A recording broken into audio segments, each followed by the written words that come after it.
While I was asleep, my daughter came into my room every night. The same girl I considered my pride and joy, not a traitor. I set up a camera and saw something I could never have imagined. Before we continue, please subscribe to the channel and write in the comments what time it is where you are now. I found my reading glasses on the dresser again, not where I'd left them, on the nightstand next to the lamp, beside the water glass I drank from every night before bed, but on the dresser across the room, resting against the wooden jewelry box that had belonged to my late wife. The bookmark in my novel had migrated 3 pages forward from where I'd stopped reading. This was the 4th morning in 2 weeks. I carried the glasses downstairs, my fingers tight around the frames. The kitchen smelled like burnt toast and cheap coffee. My daughter Irene stood at the counter, scrolling through her phone, still in her bathrobe, even though her salon shift started in an hour. She didn't look up when I entered. "Someone was in my room again last night," I said. "My glasses were moved. The book—" "Dad, we've been through this." Her voice had edges I didn't recognize. "Nobody goes into your room." I set the glasses on the kitchen table between us. "Physical evidence. Then explain how they walked across the room by themselves." She finally looked at me, and there was something in her expression I couldn't name. Impatience, maybe. Or calculation. "Maybe you got up in the night and don't remember? You've been so tired lately." "I'd remember moving my own glasses." "That's exactly what worries me, Dad." She softened her tone, but it felt rehearsed.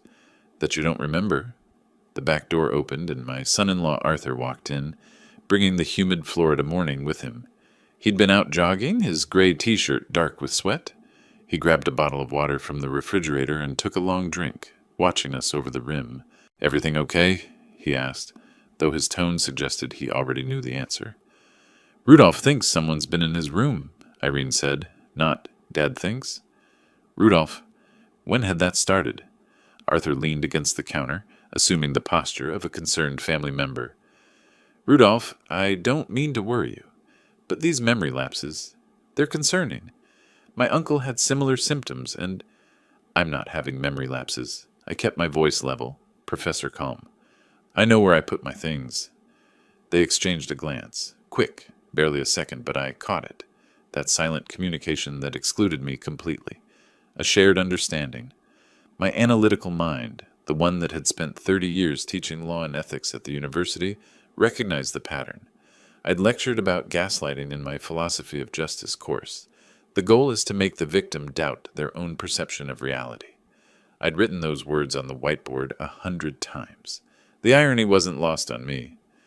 "After everything we've done for you, we just want to help you too," Arthur said, and something in the way he emphasized everything made my jaw tighten. I thought of the check I'd written 18 months ago. $35,000. Irene had called me crying, said Arthur's real estate agency was going under, debts piling up, they were going to lose their apartment. Family helps family. That's what I'd believed.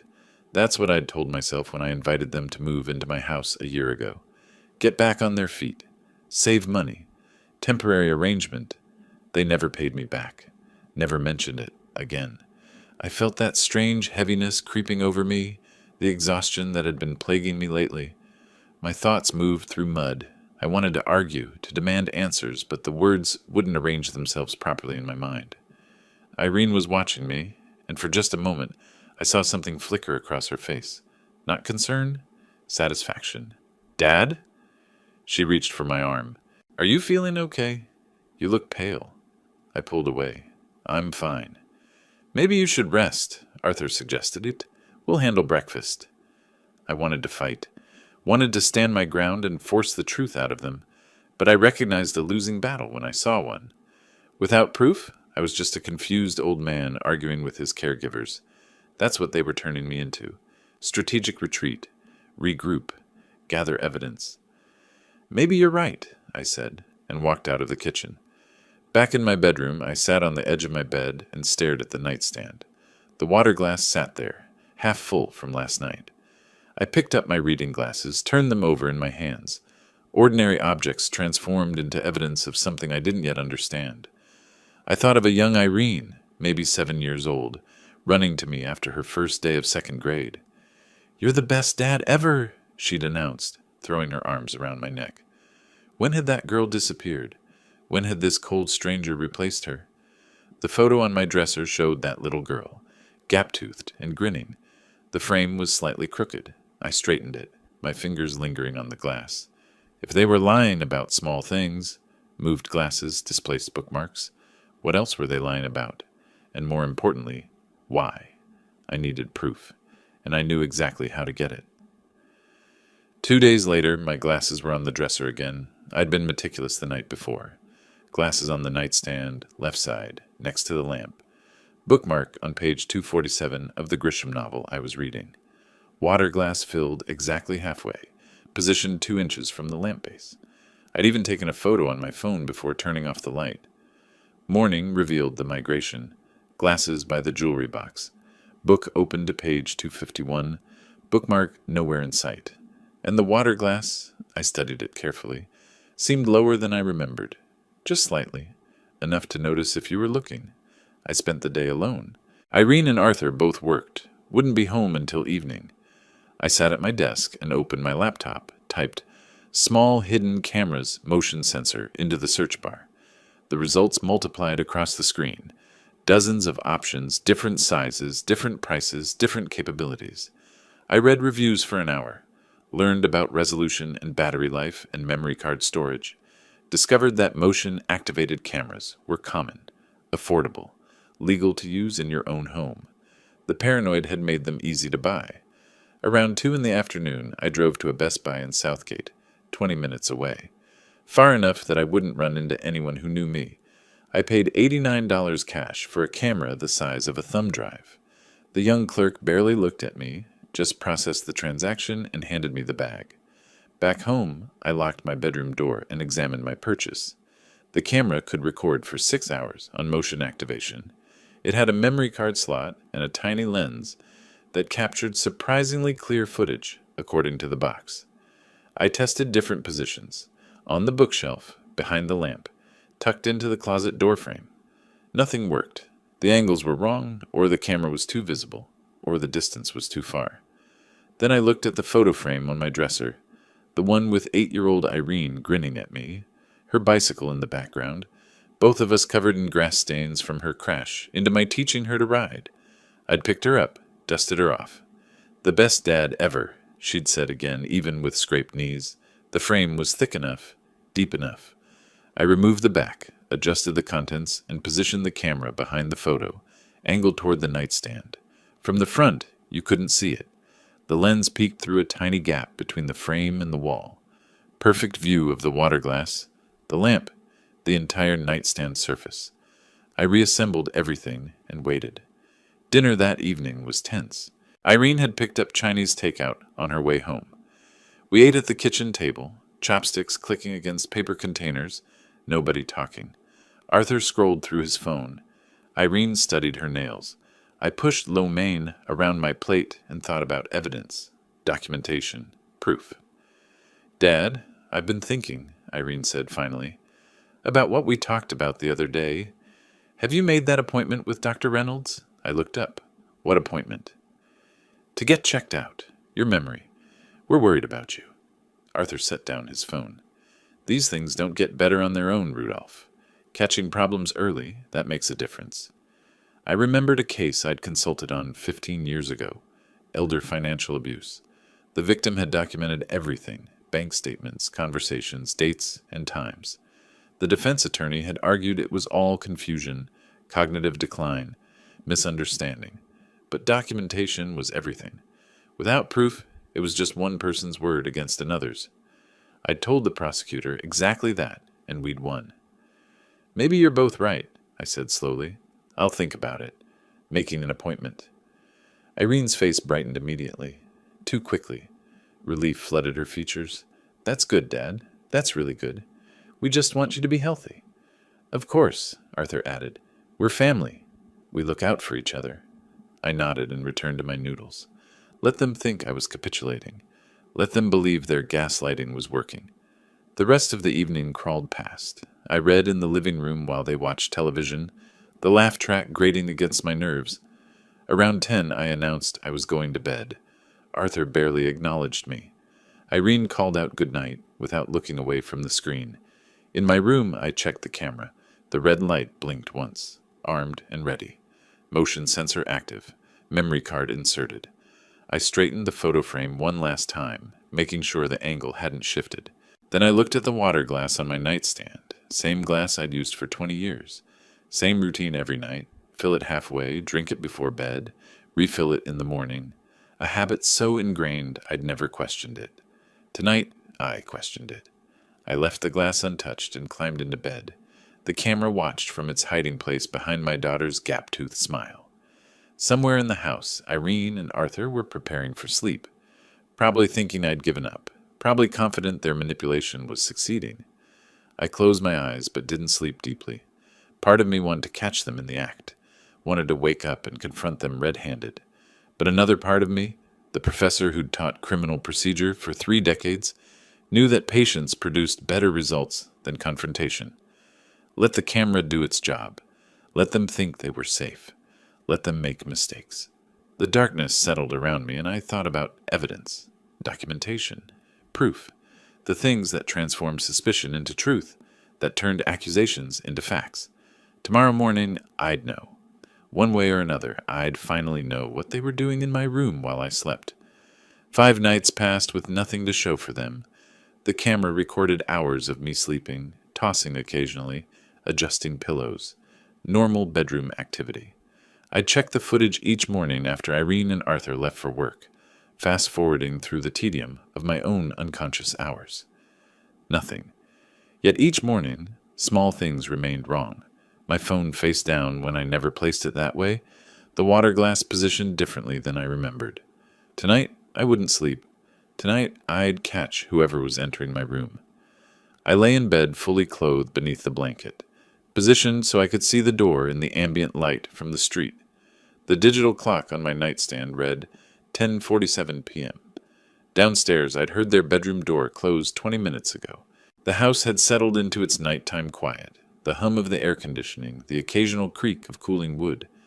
I mentally reviewed case law from my teaching days. Commonwealth versus Berkowitz, State versus Morrison, anything to keep my mind active and alert.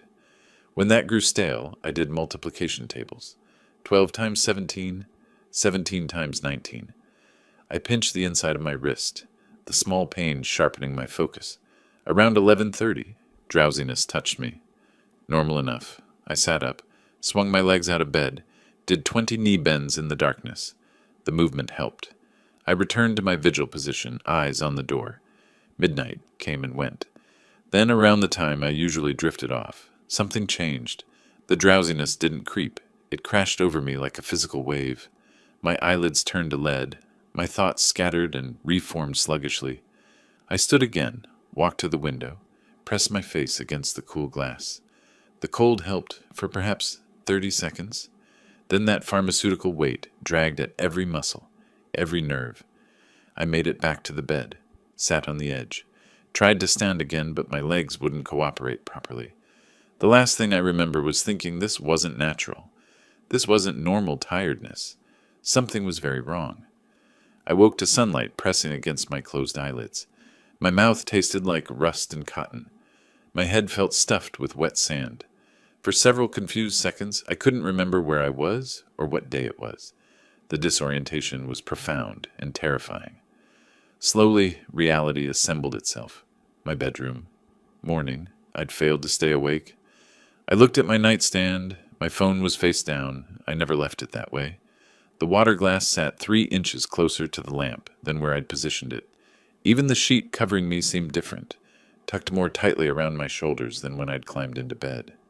My hands shook as I retrieved the camera's memory card. I took it to my desk, inserted it into my laptop, and waited for the files to load. The folder showed 1 video file, 6 hours and 42 minutes of recording. I opened it and began fast-forwarding, myself sleeping, shifting position at 11:19, rolling over at 12:03. Nothing else. Just a man in bed, unconscious, vulnerable. Then at 2:37 a.m., the door opened. I stopped the playback, dragged it back 10 seconds, pressed play at normal speed. The door swung inward slowly, carefully, making no sound. Hallway light spilled into the frame, creating a backlit silhouette. For one moment, I thought I wouldn't recognize who it was. Then she stepped forward enough that the camera caught her profile. My daughter Irene, wearing her blue bathrobe. She moved to my bedside with practiced silence, her movements efficient and rehearsed. Her right hand reached into her robe pocket and produced a small bottle, prescription-sized, amber-colored.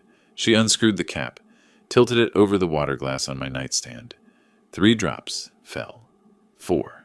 5. She recapped the bottle, returned it to her pocket, then took something from her left pocket, a small spoon. She stirred the water in tiny circles, the spoon barely clinking against the glass. 38 seconds from door opening to door closing. She was gone.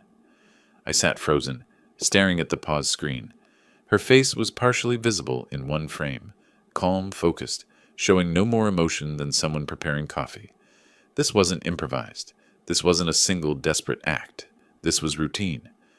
I restarted the video, watched it again, then a third time, taking notes. Timestamp, duration, her movements, the bottle's size and color, the methodical stirring to ensure dissolution. Footsteps sounded on the stairs, voices in the kitchen below, Irene and Arthur starting their morning routines. The smell of coffee drifted up through the heating vents. I had to go down there, had to sit across from them, had to eat breakfast and act as though I'd seen nothing, knew nothing, suspected nothing. I saved 3 copies of the video to different folders, then removed the memory card and hid it in my desk drawer beneath old tax returns. Stood, tested my legs, still shaky but functional, looked at myself in the bathroom mirror, pale, exhausted, frightened, but I couldn't show any of that.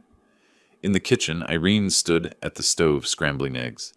Arthur sat at the table scrolling through his phone, coffee mug steaming beside him. They both looked up when I entered. "Morning," I said, forcing my voice into groggy normalcy. "I slept hard last night. Barely remember my head hitting the pillow." "That's good, Dad."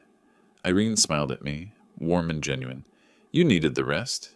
You've seemed so tired lately." Arthur nodded. "See? All that worry about sleep problems. Sometimes you just need to relax." I poured coffee, my back to them so they wouldn't see my expression. My daughter had just poisoned me, was still poisoning me, had been poisoning me for how long? Weeks? Months?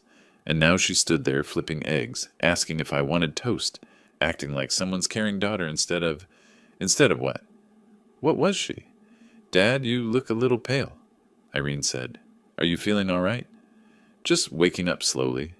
I turned, managed something resembling a smile. "The coffee will help." "Maybe you should take it easy today. Stay home. Rest." "Might meet Tom for coffee later," I said, inventing a cover story as I spoke. "Haven't seen him in months." "That's nice," Irene said. "You should get out more." Arthur barely looked up. "What time are you meeting him?" "Late morning. Nothing definite." The conversation continued. Mundane, normal, poisonous. I ate scrambled eggs that tasted like cardboard, drank coffee that did nothing for the fog in my head, watched them exchange glances when they thought I wasn't looking. Small, satisfied smile that made my stomach twist. After they left for work, Irene to her salon, Arthur to the car dealership, I returned to my bedroom and looked at the water glass from this morning. I hadn't drunk from it yet. The water sat there, clear and innocent-looking, containing whatever substance my daughter had added in the dark hours of early morning. I needed to know exactly what she was giving me, and then I needed to figure out why. The lab would give me answers. What I did with those answers, that decision could wait another 48 hours. I found a small plastic bottle in the recycling bin, washed it 3 times with hot water and dish soap, dried it carefully with a clean towel. In the bathroom, with the door locked, I poured the water from my nightstand glass into the bottle, sealed it tight, wrapped it in a plastic grocery bag, and tucked it into my jacket pocket.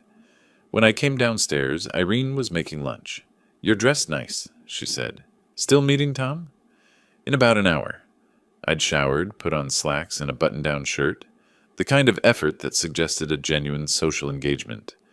"Probably be gone most of the afternoon." "That's wonderful, Dad. Don't rush back. Enjoy yourself." Arthur barely glanced up from the television. The casual dismissal stung less than it should have. His indifference was useful now. I drove east toward Tampa, taking I-275 across the bay. The water sample sat in my jacket pocket like evidence in a trial, which I supposed it was, just premature. The prosecutor building his case before the defense even knew they'd been caught. Tampa Bay Medical Labs occupied the ground floor of a medical plaza off Dale Mabry Highway, 35 minutes from my house. I'd chosen this location deliberately, far enough that nobody would recognize me, professional enough to provide courtroom-worthy documentation. The waiting room smelled like antiseptic and recycled air. I approached the reception desk where a young woman with efficient movements and tired eyes looked up from her computer. "I need a water sample analyzed," I said. She slid a form across the counter. "What type of analysis? Bacterial contamination? Heavy metals? Chemical?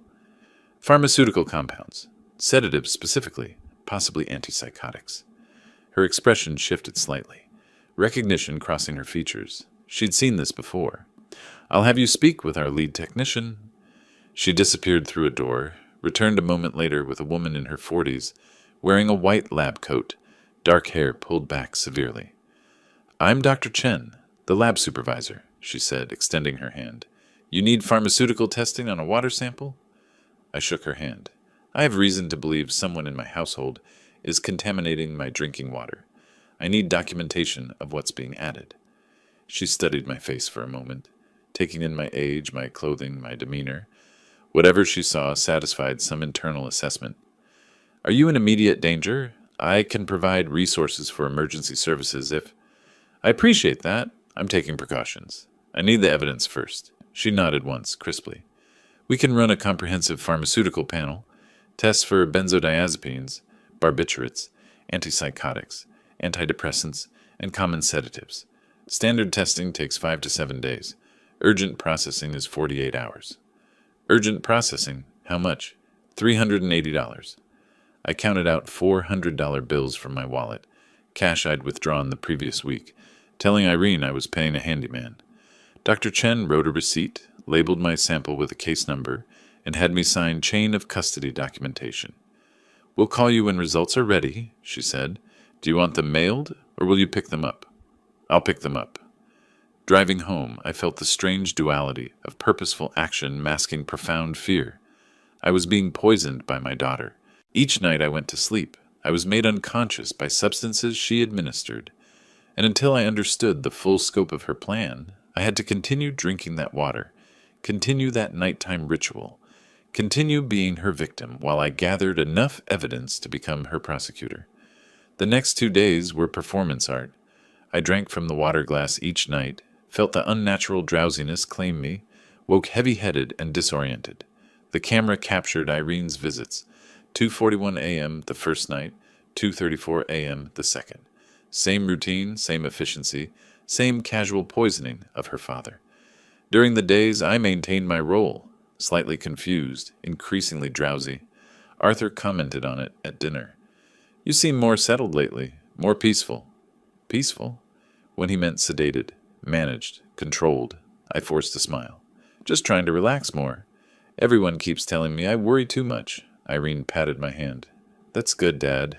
Worrying doesn't help anything." 48 hours after submitting the sample, I drove back to Tampa Bay Medical Labs. Dr. Chen met me in the lobby, handed me a manila envelope with clinical detachment, though her eyes held something else. Concern, perhaps, or recognition of what this envelope represented. "Thank you," I said. "Be careful," she replied, which wasn't standard laboratory protocol. In my car, parked in the medical plaza lot, I opened the envelope. The report was 3 pages of technical analysis, charts, and medical terminology. But the summary was clear enough. Zolpidem, Ambien, 15 mg concentration, sedative hypnotic quetiapine, Seroquel. Trace amounts, antipsychotic, commonly prescribed for sleep disorders, also causes cognitive dulling at low doses. 15 milligrams of Ambien, enough to knock out someone my size for 8 hours, and quetiapine, not prescribed for sleep in someone healthy, prescribed for serious mental conditions, but in small doses mixed with a sedative, it created something else: confusion, memory issues, difficulty concentrating, symptoms that mimicked early-stage dementia. I read the report 3 times before the full scope crystallized. They weren't trying to kill me. at least not quickly. They were trying to make me incompetent, make me seem like someone who couldn't manage his own affairs, make his own decisions, control his own life or finances. My house was worth $600,000, maybe more in the current market. My retirement accounts held another $200,000, Social Security and pension income of $4,000 monthly. And if they could establish I was mentally declining, if they could get guardianship, everything would become theirs to manage, theirs to spend, theirs to control. That night, after Irene and Arthur had gone to bed, I sat at my desk and began creating backups. Uploaded the video footage to encrypted cloud storage, using a VPN connection to mask my activity. Burned 2 DVDs of the footage, labeled them Home Videos 2024 in innocuous handwriting. Scanned the lab report, printed multiple copies. Placed originals in my safety deposit box at the bank during a trip the following morning. Told Irene I was meeting Tom again. Then I called my sister Margaret in Orlando. She answered on the 3rd ring. "Rudolph, is everything okay? You never called during the week." "I'm sending you a package," I said. "Flash drive and some documents. Don't open it. Don't look at it. Just keep it somewhere safe." Silence on the line. Then, "You're scaring me. What's going on?" "I'm handling something. If anything happens to me, anything at all, take that package to the police." "Anything happens? Rudolph?" "Promise me, Margaret." Her voice went quiet. "I promise. But you need to tell me what's happening. Does this have something to do with Irene and Arthur? If I'm wrong, I'll explain later and we'll laugh about my paranoia. If I'm right, you'll understand when you open it." I shipped the package overnight from a FedEx store, got tracking confirmation, watched the status updates until it showed delivered to her apartment. Evidence secured. Chain of custody established. Backups created. Timeline documented. But I didn't have everything yet. I knew what and how. I still needed why spelled out in their own words, their own planning, their own incrimination. I needed them comfortable enough to discuss their full scheme where I could record it. Late that night, evidence secured in multiple locations. Sister notified, protection established. I sat at my desk and thought about justice. Not revenge, justice. The kind that required airtight cases and incontrovertible proof and witnesses who couldn't be dismissed or discredited. They thought I was fading away. Thought their plan was working perfectly. Thought they were winning. Let them keep thinking that. Let them get comfortable enough to talk freely. Let them reveal the full scope of what they'd planned for me. I closed my laptop, locked my desk drawer. Tomorrow I'd continue the performance, drinking the poison water, exhibiting the drugged confusion, playing the role of declining father. But I wasn't the target anymore. I was the hunter. 10 days of performance passed. I called Irene by the wrong name twice. Asked what day it was 6 times in one afternoon. Stood in the kitchen appearing confused about where we kept the coffee mugs I'd stored in the same cabinet for 20 years. Each mistake earned satisfied glances between them, small smiles they tried to hide. They thought they were winning. That Tuesday evening after dinner, I announced I was exhausted and heading to bed early. 8:30 was absurdly early, but I made a show of being unsteady, gripping the back of my chair for support. "Are you feeling all right, Dad?" Irene's concern sounded almost genuine. "Just tired. So tired lately."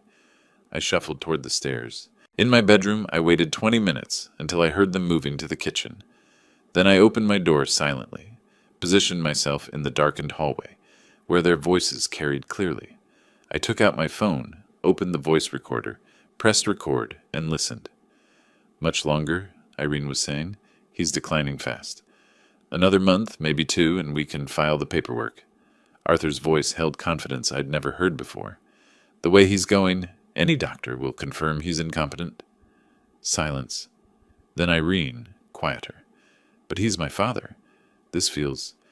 Your father is sitting on over $500,000 in assets while we're drowning in debt." Arthur's frustration broke through. "The house alone is worth $520,000. His retirement accounts, his savings, it's all just sitting there. You promised this was safe, that nobody would know. Nobody will know. I researched this carefully. Zolpidem and quetiapine in these doses create perfect symptoms: confusion, memory loss, disorientation. Doctors will think it's early-stage dementia. These drugs don't show up on standard blood work. By the time anyone thinks to look deeper, we'll already have guardianship. My fingers tightened around the phone. He'd researched it, planned every detail. What if he's written us out of the will? Irene asked. Doesn't matter. With guardianship, we control everything while he's alive. And he's named you as heir anyway. I checked the documents in his office last month. You went through his papers? How else do we plan this properly? He has no other children. Margaret is just a sister. She gets nothing. This is our future, Irene. Our only way out of this debt. A long pause. When Irene spoke again, her voice was smaller. Sometimes I think about before. When Dad used to help me with homework, or when he walked me down the aisle. This would destroy him if he knew. He won't know. That's the point. Arthur's coldness was absolute. And what's he going to do with all that money anyway? Die and leave it to some charity?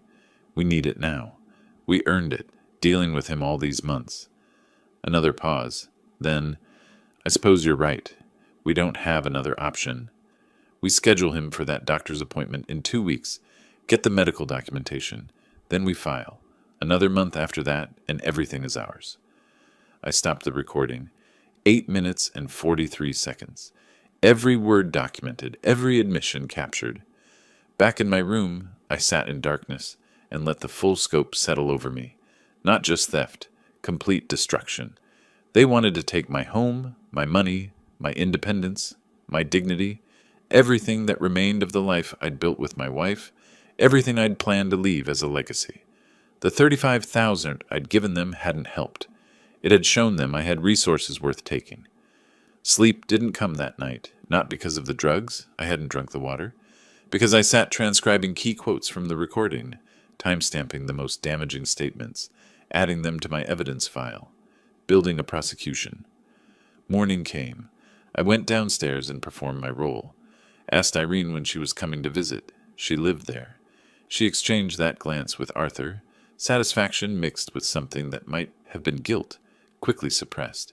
Going to the library for a few hours, I announced after breakfast. Haven't been out much lately. That's nice, Dad. Don't overdo it. I drove downtown to Daniel Prescott's law office, a small practice on Main Street, specializing in elder law and criminal defense. Prescott was in his mid-50s, gray at the temples with the bearing of someone who'd seen enough courtrooms to respect them. I'd called ahead. He was expecting me. Mr. Collins, he said, shaking my hand, you mentioned elder abuse on the phone. Tell me what's happening. I presented everything. Video files on a USB drive, 5 instances of my daughter entering my room at night, adding substances to my water, laboratory report documenting zolpidem and quetiapine in that water, medical report showing those same drugs in my system, audio recording from last night's kitchen conversation, timeline of symptoms, incidents, dates, detective notes I'd been keeping. Prescott watched the videos in silence, read the reports carefully, listened to the audio with his eyes closed, concentrating. When he looked up, his expression was grim.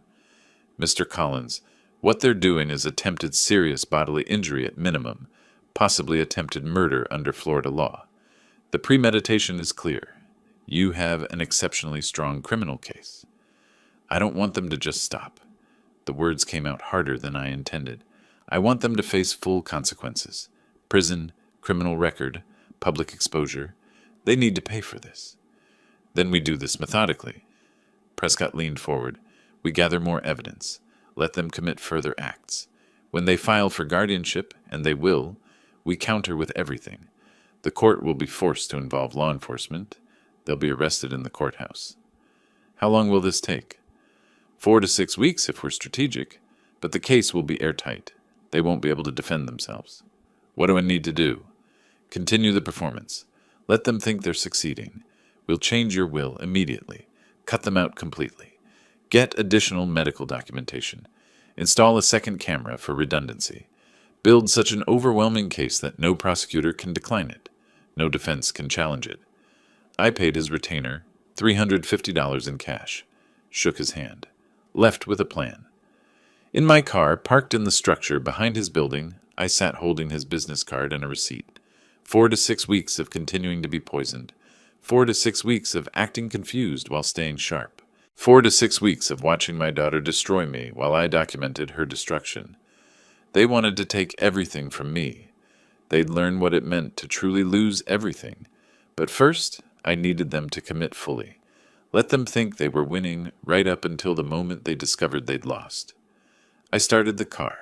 The drive home felt different. I wasn't the victim in my own house anymore. I was the prosecutor, waiting for the defendants to seal their fate. The next afternoon, I sat in the office of Linda Harrison, a notary public whose name Prescott had provided. She reviewed the new will I'd drafted with Prescott's guidance. "Mr. Collins, I need to verify. You're of sound mind and making these changes voluntarily?" "Completely sound mind. Completely voluntary." I kept my voice steady. "My daughter and her husband are living in my home. I have specific reasons for this change." "And you want to leave your daughter exactly $1? "Exactly $1, with the notation, for reasons she understands personally." That language is crucial. She studied my face, then nodded. The dollar prevents her from claiming she was forgotten. I've seen cases like this before. I signed. 2 witnesses from her office signed. She applied her seal. My sister Margaret became the primary beneficiary of everything: the house, retirement accounts, all assets. Irene would receive $1 and the knowledge that I knew. 3 copies, one with Prescott, one in my safety deposit box at First National, one mailed to Margaret with instructions to open only if something happened to me. The first strike was complete. They just didn't know it yet. 3 days later, I drove to Tampa General Hospital for an appointment with Dr. Sarah Chen, a toxicologist Prescott recommended. She was in her mid-40s, efficient movements, compassionate eyes that had seen suffering before. I showed her the laboratory report on the water, explained the situation without embellishment. She took blood samples, clipped hair from the back of my head. Hair retained drug traces for months. "Results in 5 to 7 days, she said. "But Mr. Collins, are you safe at home?" "I'm taking precautions. I need the documentation more than intervention right now." Her expression shifted to understanding. "I'll document everything. But please be careful. What they're doing isn't just theft. It's assault." 5 days later, her report arrived. Both zolpidem and quetiapine present in my system in concentrations consistent with regular dosing over weeks. Her official statement: drug presence and concentration patterns consistent with external administration, not prescribed usage. Forensic proof. That same week, I hired James Mitchell, a private investigator Prescott had worked with before. Mitchell was in his mid-50s, graying hair, seen-it-all expression. His office was a converted house in a commercial district, files stacked on every surface. "Elder financial abuse," he said when I explained. "I've worked a dozen cases. Your evidence is already strong. What do you need from me?" "Their financial situation, their communications, their planning, everything that shows motive and premeditation." "Give me 10 days and $1,200. I paid half up front. 10 days later, he delivered a 40-page report. Official debts, $87,000. Arthur's hidden gambling, online poker accounts showing $23,000 in losses over the past year. Irene confiding to coworkers at Bella's salon about inheriting property soon and finally getting financial security. Arthur's browser history from public Wi-Fi showing searches for Florida guardianship laws and how to prove incompetency. "They've been planning this for months," Mitchell said. "Maybe longer. Your son-in-law has a serious problem. The gambling losses alone. The $35,000 I gave them probably went straight to his poker accounts." "Probably." Mitchell closed the folder. "You're building a prosecution-level case. This isn't just evidence. This is a narrative." That night, after Irene completed her routine, entering my room at 2:40 a.m., adding drops to my water, stirring carefully, I installed a second camera. This one went inside a decorative bookend on my shelf, different angle, overlooking the bed from another direction. Redundancy. If they discovered one camera, the other survived. Over the next week, I captured 3 more instances.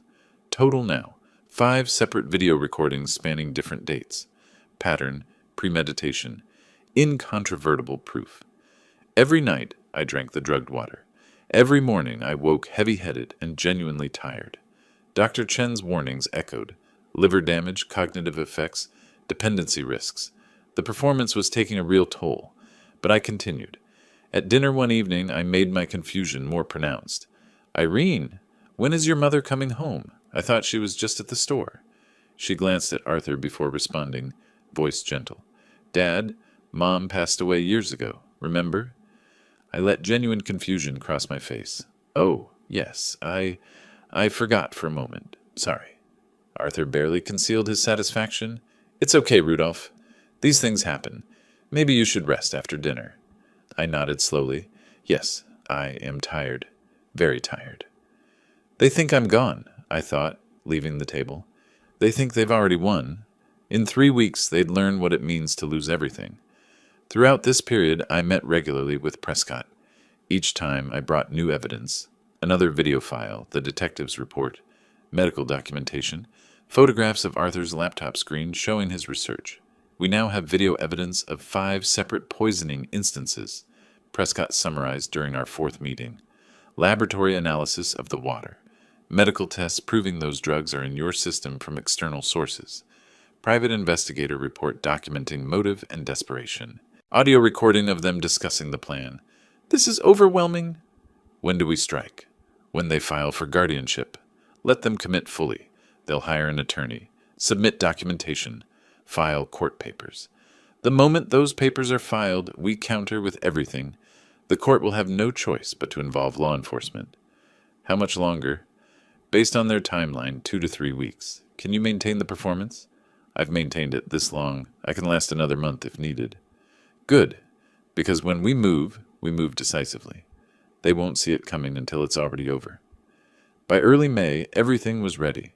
Multiple copies of all evidence, backed up in cloud storage, secured in my safety deposit box, sent to Margaret.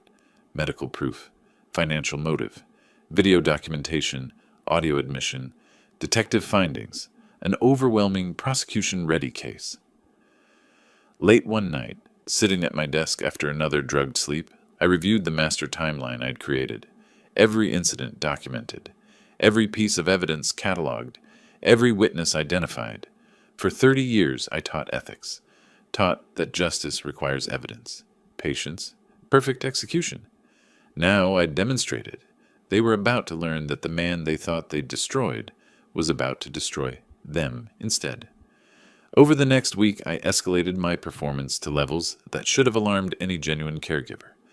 On Tuesday, I walked 6 blocks to a coffee shop I'd never visited, sat there for an hour, then called Irene.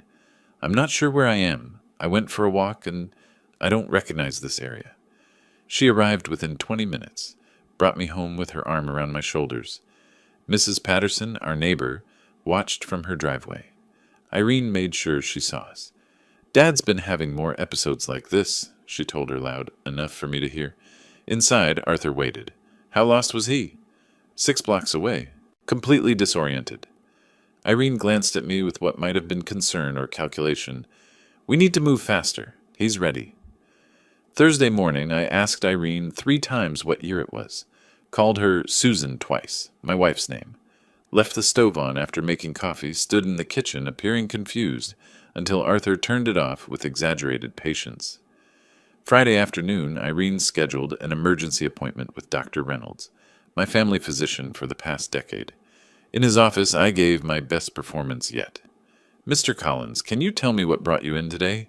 Dr. Reynolds asked, his weathered face creased with professional concern. I looked around the examination room as though seeing it for the first time. My daughter brought me. I'm not sure why." Irene stepped forward. "Doctor, I'm really worried.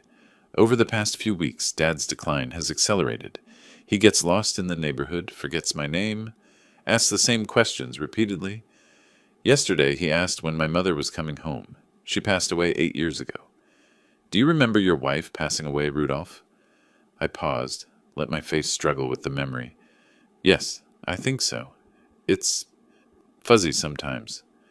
Reynolds conducted a basic cognitive assessment. When he asked me to remember 3 words, I deliberately forgot 2. When asked what year it was, I said 2023. When asked who the president was, I hesitated and guessed wrong. He wrote extensively in my chart, turned to Irene. "I'm noting significant cognitive concerns. Has he had any falls?" "Not yet. but I'm terrified he will. He shouldn't be living alone, but he insists he's fine. I don't know what to do. Reynolds prescribed neurological testing I would never attend. His documentation would be perfect for their guardianship petition. Perfect for my counter-evidence showing how they'd manipulated medical professionals. That afternoon, Arthur met with Gary Hendricks, an attorney whose office was above a dry cleaner on Tamiami Trail. I learned this later from Prescott's investigator. Hendricks charged $2,500 for basic guardianship cases, money Arthur borrowed from a payday loan at 25% interest. Your father-in-law is showing signs of dementia, Hendricks would have said, and you want guardianship to manage his affairs? Arthur would have nodded eagerly. He's not safe anymore. We've been living with him, keeping watch, but he needs legal structure, medical and financial decisions. Any opposition expected? Just his sister in Orlando, but she barely visits. We're the primary caregivers. It's well documented. I'll draft the petition. We'll file next week. While Arthur made his arrangements, I drove to Prescott's office. We filed our own petition that same day. Emergency motion for protective order and criminal investigation. It included summaries of all evidence, videos, lab reports, medical documentation, audio recording. We requested that when their guardianship petition was filed, both cases be heard together and law enforcement be notified. The filing was sealed. They'd have no warning. When they file their petition, the system will flag the related case, Prescott explained. The judge will review both before the hearing. They'll walk in thinking it's routine. They'll walk out facing criminal investigation. How long? Their attorney promised them a week. Hearing gets scheduled 7 to 10 days after filing. You're looking at 2 weeks total. 2 weeks. 14 more nights of drugged water. 14 more days of performance. I could manage that. At dinner that evening, I played my role. Arthur mentioned casually, Irene and I have been talking. Maybe it's time we looked into some help for you, Rudolph. Someone to manage things. I nodded vaguely. That might be good. I don't feel like myself lately. Inside, I was counting down. They thought they were managing me. They had no idea I was managing them. Every move, every filing, every piece of evidence leading to a trap they couldn't see. The following Wednesday, Prescott called. They filed this morning.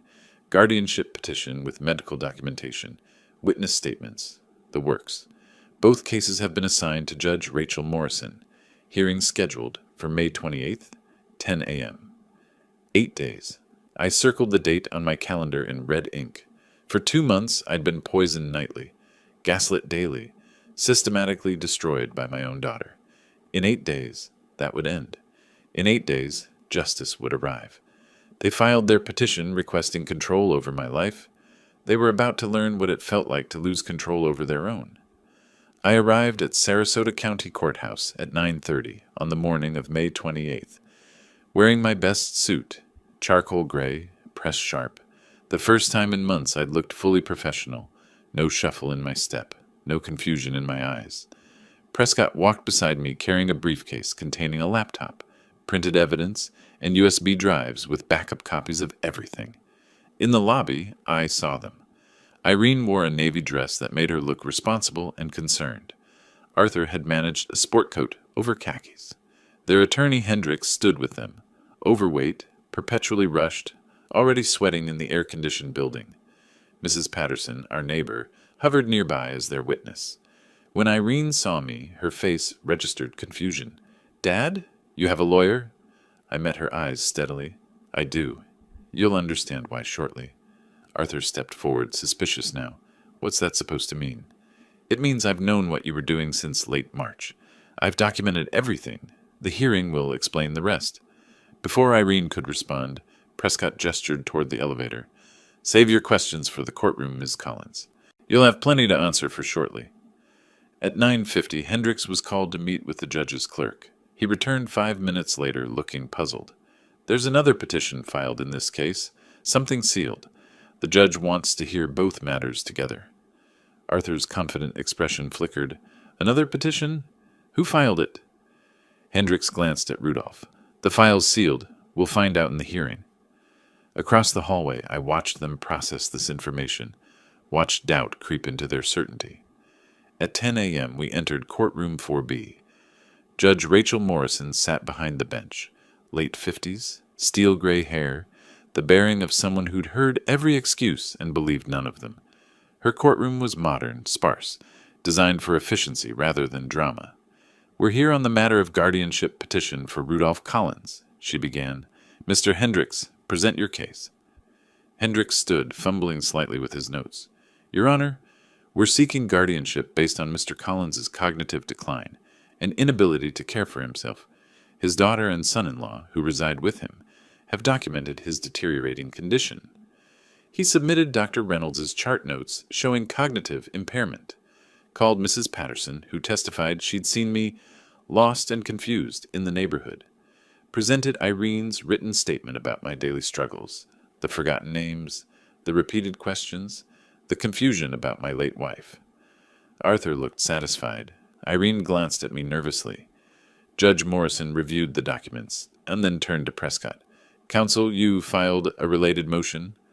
"Yes, Your Honor, an emergency motion for protective order.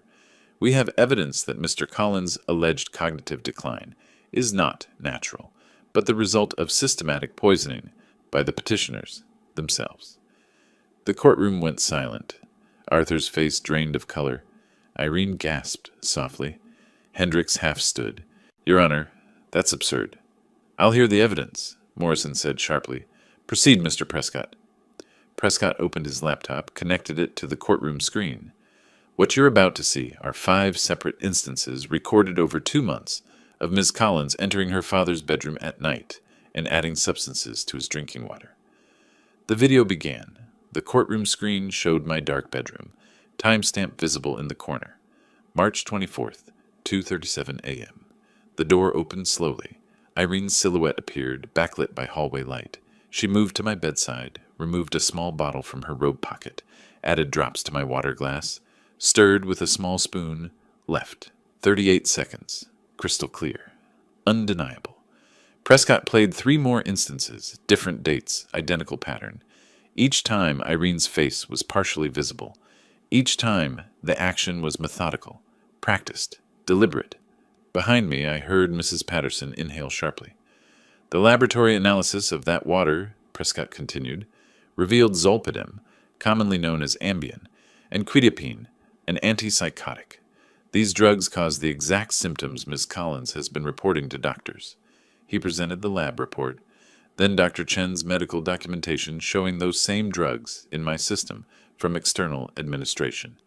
Then the detective's report on their financial desperation, $87,000 in debt, Arthur's gambling losses. Finally, the audio recording. Arthur's voice filled the courtroom. "Another month or 2 and we can file for guardianship. He's declining perfectly." Irene's voice quieter. "But he's my father. Your father is sitting on over $500,000 in assets. These drugs create symptoms doctors will think are dementia. We'll have control, we'll clear our debts, and he'll never know what happened." Judge Morrison's jaw tightened as the recording played. When it ended, she addressed them directly. "Ms. Collins, Mr. Martinez, is that you in the video and on the recording?" Irene's voice was barely audible. "Yes, but it wasn't supposed to hurt him. It was just to help him sleep." "Shut up," Arthur hissed at her. Morrison's expression hardened. "Based on this evidence, I am denying the guardianship petition. Mr. Collins is clearly of sound mind and has been the victim of a calculated scheme." She looked at the bailiff. "Contact the sheriff's office. I'm referring this matter immediately for criminal investigation." Arthur stood agitated. "This is insane. We were helping—" "Sit down, Mr. Martinez." Morrison's voice could have cut steel. "I'm issuing an emergency protective order. You are to have no contact with Mr. Collins. You are not to return to his residence. Sheriff's deputies will escort you to collect your belongings under supervision within 48 hours. Irene was crying now, silently, her body shaking. "Court is adjourned," Morrison said. "Mr. Collins, the protective order is effective immediately. Mr. Prescott will provide you with certified copies." In the hallway afterward, Arthur turned on Irene immediately. "I told you to be more careful. I told you—" "You planned this," she shot back through tears. "This was your idea." 2 sheriff's deputies arrived, spoke with Prescott, then approached Arthur and Irene. "We need to ask you some questions about the evidence presented in court. You're not under arrest at this time, but you may want to contact an attorney." Hendricks stepped between them. They're not answering questions without counsel. I don't handle criminal cases. You need to find a criminal defense attorney immediately. Prescott touched my arm. Let's go. On the courthouse steps, spring sunlight felt different than it had 2 hours earlier. Prescott asked, "How do you feel?"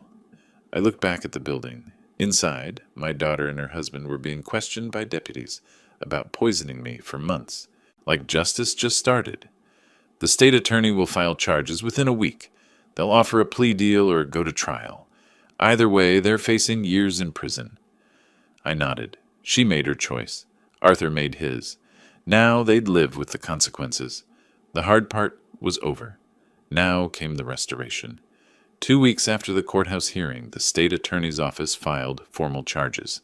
Attempted aggravated battery, second-degree felony under Florida law. Maximum penalty, 15 years in prison. Irene and Arthur were arrested at their temporary apartment on a Wednesday morning. Booked, fingerprinted, photographed. The mugshots became public record within hours. Released on $25,000 bond each, they borrowed $5,000 from Arthur's brother at 15% interest to pay the bondsman. By Thursday, the Sarasota Herald-Tribune ran the story. Local couple charged with poisoning elderly father for inheritance. Front page, with their photos. The article detailed everything, the video evidence, the drugs, the guardianship scheme, my testimony. The story went viral, shared thousands of times. Comments sections filled with outrage. Arthur's car dealership fired him Friday. "Customer complaints," the manager said. "We can't have this association." Irene's salon called her that same afternoon. "Don't come in Monday, or ever." I learned all this from Prescott, who tracked their unraveling with professional detachment. I didn't seek the information, but I needed to know they couldn't threaten me again. By late June, their financial collapse accelerated. Credit card companies sued. Arthur's gambling debts, apparently larger than the detective's report showed, came due from online poker sites and some less savory lenders who called at all hours. Prescott filed my civil lawsuit, $200,000 for intentional infliction of emotional distress and elder abuse. Unable to fight multiple legal battles, they filed bankruptcy. A trustee sold Arthur's car for $22,000, Irene's jewelry for $3,000. After secured creditors took their share, almost nothing remained. My civil judgment would survive the bankruptcy, following them for 20 years. The protective order's deadline arrived July 1st. Sheriff's deputies supervised their eviction from my house. I stood on the sidewalk with Prescott, watching them load a rental truck with their belongings. Irene's hands shook as she carried boxes. Arthur avoided looking at me entirely. When they finished, a deputy collected their keys. I entered my home, truly mine again, and immediately had the locks changed. Security system installed. Then I spent days cleaning, removing every trace of their presence, repainting, replacing furniture, reclaiming. They moved to a 2-bedroom apartment in a rough neighborhood, $950 a month, all they could afford with Arthur's brother's dwindling loan. Irene found work as a cashier at a discount grocery store, minimum wage, no background check. Arthur, too proud initially, burned through their borrowed money before taking night shift warehouse work at $14 an hour. Combined income, maybe $3,200 monthly. They were surviving, not living. Their marriage deteriorated visibly. Through Prescott's investigator, I needed to ensure they weren't violating the protective order.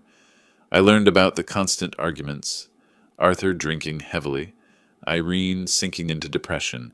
Neighbors complained about their fighting. "This is your fault," Arthur would shout, according to reports. "You got caught on camera." "Your plan," Irene would respond. "Your drugs. You pressured me every day." Their criminal defense attorney, Rebecca Torres, cost $15,000 they didn't have. Borrowed again, this time at 20% interest. Torres reviewed the evidence against them and delivered brutal truth. 5 videos, lab reports, medical documentation, audio confession. "The state attorney has offered a plea," Torres told them in early August. According to her later court filings, plead guilty to 3rd-degree felony, accept probation instead of prison. The alternative is trial, conviction, and years of incarceration. Arthur wanted to fight. Irene, more realistic after seeing herself on video poisoning her father, knew they had no defense.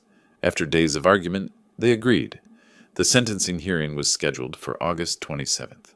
I spent those weeks rebuilding. Margaret visited twice. My neighbors, understanding now what had happened, treated me with new respect. Former colleagues from the college called, offering support. I started writing my victim impact statement, revising it multiple times until the words captured everything without becoming vindictive. Prescott reviewed it, suggested minor changes. The statement was ready. Late August, 3 days before the hearing, I sat in my reclaimed dining room, the printed statement before me. Through the window I could see my garden, vegetables growing, flowers blooming. My house, my life, finally returned. The doorbell rang. Prescott, delivering final hearing details. "They're both planning to speak," he said. "Show remorse. Ask for mercy." I nodded. "They can ask. The judge will decide. Are you ready?" I looked at the statement, thought about 6 months of hell, the fear and betrayal and poisoning. I've been ready since I saw that first video. This ends next week. Then I can finally move forward. Prescott smiled slightly. "You're stronger than they ever understood." After he left, I sat alone in the silence of my home. No drugged water waiting, no daughter creeping in at night, no gaslighting over breakfast, just peace. And the certainty that justice, when properly prepared and patiently executed, eventually arrives. The criminal courthouse was larger than family court, more imposing. I arrived early on August 27th, with Prescott and Margaret, dressed in my best suit. Inside courtroom 2A, Judge Catherine Walsh presided. Late 50s, steel gray hair, the bearing of someone who'd seen every excuse. Irene and Arthur sat with Rebecca Torres at the defense table, both looking older than their years. Irene's eyes were red, her hands clasped tightly. Arthur stared straight ahead, jaw clenched. Judge Walsh reviewed the file. "The defendants have pleaded guilty to attempted aggravated battery, third-degree felony. Sentencing range is probation to 5 years prison." She looked at the assistant state attorney, Marcus Reed. "Does the state have a recommendation?" Reed stood. "Your Honor, the state recommends split sentencing. 2 years county jail, 3 years probation, community service, restitution, and permanent no-contact order. This was calculated elder abuse for financial gain." Torres argued for probation only. "Your Honor, my clients have already lost everything, jobs, home, reputation. They're not dangerous. Prison serves no purpose here." Judge Walsh turned to me. "Mr. Collins, would you like to address the court?" I walked to the podium. Didn't need my written statement. I'd memorized every word. "Your Honor, for 2 months I lived in fear that I was losing my mind. I'd wake confused, find things moved, struggle with basic tasks. When I asked my daughter about it, she told me I was imagining things, that I was getting old, that I needed help. She gaslit me while poisoning me every night. When I discovered the truth, saw the video of her adding drugs to my water, the betrayal was worse than the poisoning itself. This was my daughter, the child I'd raised, helped when she needed it, given $35,000 and opened my home to. She repaid my love with systematic abuse. They weren't just trying to steal money. They were trying to steal my competence, my independence, my autonomy. They wanted legal control over my life. If they'd succeeded, I'd be under guardianship now, unable to make my own decisions while they spent my savings and sold my home. They tried to erase me as a person. That's what was at stake, not just money, but my identity, my freedom, my existence as an independent human being. I'm not asking for vengeance. I'm asking for accountability." The courtroom was silent when I finished. I returned to my seat. Judge Walsh asked if the defendants wished to speak. Irene stood trembling. "Your Honor, There's no excuse for what I did. Every night I went into my father's room and poisoned him. I told myself it wasn't really hurting him, but I knew what we were planning. I knew we wanted him declared incompetent. I knew it was wrong. I did it anyway because I was desperate and weak. My father welcomed us into his home. He loved me, and I betrayed him in the worst way possible. I'm so deeply sorry. I think about it every day. I know I'll never forgive myself." She sat, crying. Arthur stood stiffly. "Your Honor, I take responsibility for my role. It was wrong. I regret it. I apologized to Mr. Collins. His words sounded hollow. He sat quickly. Judge Walsh took a long moment before speaking. Elder abuse is one of the most reprehensible crimes. You targeted a family member who trusted you, someone vulnerable. You administered drugs to make him appear incompetent so you could seize control of his assets. This wasn't weakness. It was months of calculated abuse. She paused. I sentence you each to 5 years probation. Conditions: 500 hours community service at elder care facilities. $500 monthly restitution for 10 years. Permanent no-contact order. Mandatory counseling. Random drug testing. Any violation results in immediate incarceration. You'll carry these felony convictions for life. These are the consequences of your choices. She banged the gavel. This court is adjourned. In the hallway, Torres approached with Irene. Arthur hung back. Mr. Collins, Torres said quietly, my client would like to speak with you if you're willing. Prescott started to object, but I raised my hand. I'll hear what she has to say. Irene stepped forward, mascara streaked, hands shaking. Dad, I know I have no right to call you that anymore. I just need you to know. I'm so sorry. I was weak and desperate, and I let Arthur convince me this was okay. But it wasn't. It was evil. I poisoned my own father. I tried to steal your life. I understand if you never forgive me. I don't forgive myself. She was genuinely crying, not performing. I looked at her, my daughter, and someone who'd committed terrible crimes against me. My response came measured, not cruel, but not comforting. Irene, apologies are words. I needed to hear them, but they don't undo what you did. You poisoned me for 2 months. You tried to take everything. The consequences you're facing are appropriate. Whether I forgive you someday, I don't know. That wound is deep. For now, I need distance. I need to heal without you in my life. Live with what you've done. Learn from it. Become someone better. But that's your journey, not mine. Mine is moving forward without you. I turned to Arthur, still standing back. And you don't even have the courage to apologize properly. I hope the next 10 years of payments remind you what greed costs. I walked away with Prescott and Margaret, didn't look back. Behind me, Irene was crying. Arthur stared at the floor. Outside, September sunshine felt different than it had 6 months ago. Margaret squeezed my hand. You did it. We did it, I corrected. I couldn't have done it alone. 3 weeks later, mid-September, I sat on my back patio with Margaret, glasses of wine catching the sunset. The garden was lush. The house glowed with warm light. In the distance, neighbors' laughter carried on the evening air. What's next? Margaret asked. I thought about my new routine, the seminars I now taught twice weekly at the community center. Protecting yourself from financial abuse. 20 seniors attended each session, taking notes, asking questions, thanking me afterward. My trauma transformed into purpose. Living, I said. Just living. That's enough. We clinked glasses. Rudolph Collins, 64 years old, survivor, teacher, brother, friend, was home.